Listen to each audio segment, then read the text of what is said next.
7 mahasiswa UGM. Dan itu 2 kali trip, 1 trip pertama itu lancar, nggak ada masalah. Kemudian yang trip kedua ini di Longput itu ada 16 karung pasir. Jadi kalau yang klarifikasi beredar ya, 16 karung pasir beserta 12 orang di dalamnya, 5 penduduk setempat, 7 mahasiswa kita. Semuanya berjalan lancar dan itu dalam ukuran yang sangat wajar di sana. Tidak ada hal keberatan, misalnya beban berat pun tidak ada. 300 meter berjalan dari bibir pantai, setelah mengambil mau pulang itu dengan 16 karung pasir, 12 orang tadi, 300 meter tiba-tiba badai datang. Badainya pun cukup kencang. Awalnya dari pagi tidak ada masalah badai. Badai itu hampir 2,5 meter. Kemudian kapal terbalik. Ketika kapal terbalik, 12 orang ini berusaha berenang mencapai bibir pantai yang 300 meter itu. Hanya kebetulan karena mungkin ada yang panik, ada 2 mahasiswa kita yang agak ketinggalan. Jadi ya tempat untuk bibir pantai, ada juga yang satu almarhum yang Septian tadi itu sempat mencapai bibir pantai. Hanya saja mungkin karena minum air laut itu dengan napasnya sudah berkurang dan oleh penduduk ketika ditemukan langsung dilarikan ke rumah sakit. Nah, di rumah sakit dan dalam perjalanan meninggal. Itu, ya. Itu. Kemudian yang lain bisa diselamatkan. Ada luka-luka yang tadi sudah disebutkan, ada 3 orang yang masih dirawat, yang 2 sudah sehat, sudah baik. Nah, kemudian satu pencarian mahasiswa yang hilang dari mahasiswa Fakultas Kehutanan itu Bagus Adi Praja itu ditemukan tadi malam pukul 22 lewat 15 WIB. Nah, awalnya jam 22 itu tim SAR, Basarnas dan teman-teman sudah menutup operasi itu. Jam 10 sudah tutup dengan statement untuk dilanjutkan pukul 8. Kami memantaunya, tim UGM juga pimpinan Pak WS dan Pak SU tadi malam memantau. Tapi penduduk setempat tidak terima. Mereka masih saking cintanya dengan adik-adik kakak, mereka jam itu mencari penyelamat, mencoba mengupayakan penyelamatan dengan dasar mandiri, artinya takut mandiri. Dan alhamdulillah 15 menit kemudian ditemukan, hanya saja dalam kondisi meninggal dan kemudian dibawa ke rumah sakit. Itu kronologisnya teman-teman semua. Jadi sekaligus mengupdate pagi ini 20 menit yang lalu 2 jenazah ini sudah sejak tadi malam sudah diupayakan untuk segera disampaikan ke orang tua, ke keluarga. 20 menit yang lalu pesawat sudah membawa jenazah dari Langgur. Langgur itu di Tual. Ini nanti sampai dari Langgur nanti terbang ke Ambon. Sampai di Ambon karena rutenya memang berat, itu Ambon, Makassar, Surabaya. Insya Allah kalau dari jadwal yang sudah kalau tidak delay jam 19.20 nanti sudah sampai ke Surabaya, sampai di Surabaya. Nah, satu jenazah nanti akan dibawa ke Sumbawa atas nama Dik Septian Eka Rahmati. Satunya langsung dibawa ke Bojonegoro atas nama Bagus Adi Prayogo. Nah, ini nanti tim kami saat ini juga sudah bergerak, bahkan tadi seperti disampaikan Pak WR, 2 orang dosen sudah mengawal di lokasi, ya dari dosen pembimbing maupun koordinator wilayah, dibantu oleh teman-teman dari LPPM Universitas Patimura. Saya sampaikan pada teman-teman semua bahwa KKN di Pulau Menyu ini kolaborasi dengan KKN Universitas Patimura. Jadi bersama-sama mereka. Hanya kebetulan yang mengambil pasir ini hanya tim dari KKN UGM, karena programnya tim KKN UGM.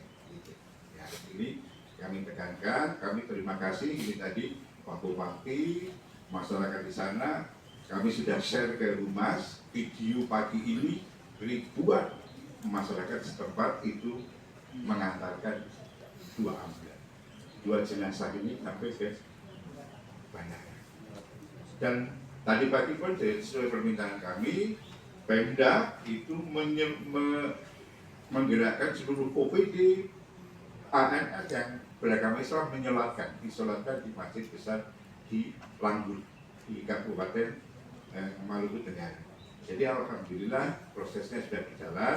Ini proses penerbangan, mohon doanya teman-teman semua bahwa nanti lancar. Tim kami sudah siap di Surabaya, tim kami juga sudah kami kirim ke Lombok, karena nanti perjalanan Sumbawa itu kemungkinan Lombok Sumbawa itu perjalanan darat, karena peti jenazah tidak bisa dibawa, kondisinya sudah berangsur baik. Jadi di media pun juga sudah bersirkulasi informasi bahwa itu kritis. Alhamdulillah sampai tadi malam kami komunikasi dengan dokternya yang sakit ini, yang sakit terapis ini sudah baik. Kemudian teman-temannya memang shock berat. Tadi kami belum memberi alternatif apakah nanti ditarik atau masih stay, tetapi dengan tim psikologi, pendampingan psikologi ini nanti akan menentukan bagaimana langkah selanjutnya. Teman-teman jelas shock, Bapak. Jelas shock. Begitu. Jadi prinsipnya adik-adik kita adalah yang prioritas, keselamatan mental maupun fisik prioritas. Dan teman-teman yang selamat kita kuatkan, pilihannya nanti kalau memang pengen lanjutin monggo dengan segala dampingan. Kalau memang ditarik kita akan lakukan. Yang penting keselamatan dan kesehatan mereka. Dan apapun kita bisa kerjakan. Jelas dari pelabuhan yang agak jauh. Ini kalau kita bayangkan sekarang itu kan dari kampung ke kampung, kampung kecil. Kalau kita membeli rokok di warung dekat rumah kita, misalnya jarak 300 meter, kadang kita tidak memakai helm. Ya. Nah, itu bayangannya seperti itu kalau analognya, gitu kan? Meskipun pemerintah, polisi kan setiap naik motor harus pakai helm, gitu. Tapi kadang-kadang kita kan jalan. Nah itu masyarakat di situ melakukannya seperti itu, teman-teman. Jadi sudah sangat artinya kebiasaan mereka begitu. Nah kalau untuk safety tadi, untuk adik mahasiswa kita sudah ada pembekalan khusus, sudah ada pemberitahuan sebelumnya untuk himbauan kita berhati-hati, terutama memang air laut itu yang mahasiswa kita mungkin belum begitu banyak mengenal tentang laut gitu. Nah ini karena memang mahasiswa dalam jumlah besar, resiko itu memang ada. Ya, jadi kita menurunkan PDD 8. Begitu, Mas. Jadi untuk safety secara pelan-pelan dari UN ada sudah kita siapkan dipandu. Saya tambahkan sedikit informasi dari Pak Sekretaris Direktorat Pengabdian pada Masyarakat bahwa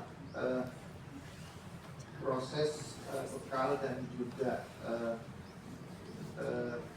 persiapan mahasiswa KKN sebelum diterjunkan, selain tadi ada pembekalan, juga sudah ada diskusi mendalam dengan teman-teman dosen pembimbing lapangan dan koordinator wilayah, karena mereka lah yang sebelum penerjunan itu melihat lokasi di mana.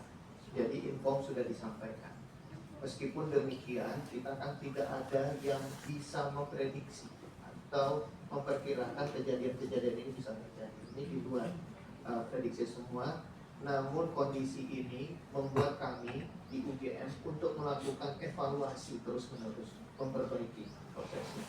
Contoh seperti tadi life jacket, tapi safety induction ini perlu juga dipahami karena mahasiswa kami harus berbaur dengan masyarakat di sana. Nah ini perlu memang ada perbaikan-perbaikan dan kami akan selalu melakukan perbaikan itu demi menjaga opsi-opsi itu ditawarkan ke anak. Salah satunya tadi berkaitan dengan evaluasi psikologis dan juga kesehatan khususnya untuk anak-anak kami yang masih di laut. Mungkin tambahan dari Mas Arif. Iya, Migrasi Jamata juga akan melakukan evaluasi. Upaya yang telah dilakukan, prepare dan sebagainya, ini akan menjadi pembelajaran. Kami akan berpikir dan sambil jadi pulang dari prinsip kami untuk menunjukkan misi manusia yang penting, kerakyatan, kemanusiaan, keadilan. Kemudian apakah mereka ditarik atau tidak urusan otoritas siapa? Sepenuhnya ditentukan oleh bagaimana kenyamanan mahasiswa. Mahasiswa yang sekarang ini kebetulan selamat dan kemudian dirawat dengan baik, ini tentu kita dampingi agar tidak shock. Dan ini juga akan melakukan edukasi ke beberapa daerah yang lain untuk bisa mencegah atau mengupayakan agar hal ini tidak terjadi dan penguatan mental mereka. Jadi kalaulah mereka masih nyaman, yang ingin itu tidak apa-apa, tetapi dengan kadar yang harus minim resiko. Demikian juga kalau pengen balik, kami juga akan fasilitasi. Prinsipnya pengabdian harus dikerjakan dengan spirit kemanusiaan dan keselamatan. Dan karena itu pula kami menyadari betul nanti akan ada catatan evaluasi agar ini akan bisa menjadi perhatian bersama-sama. Saya kira itu. Baik, dari sini. Satu,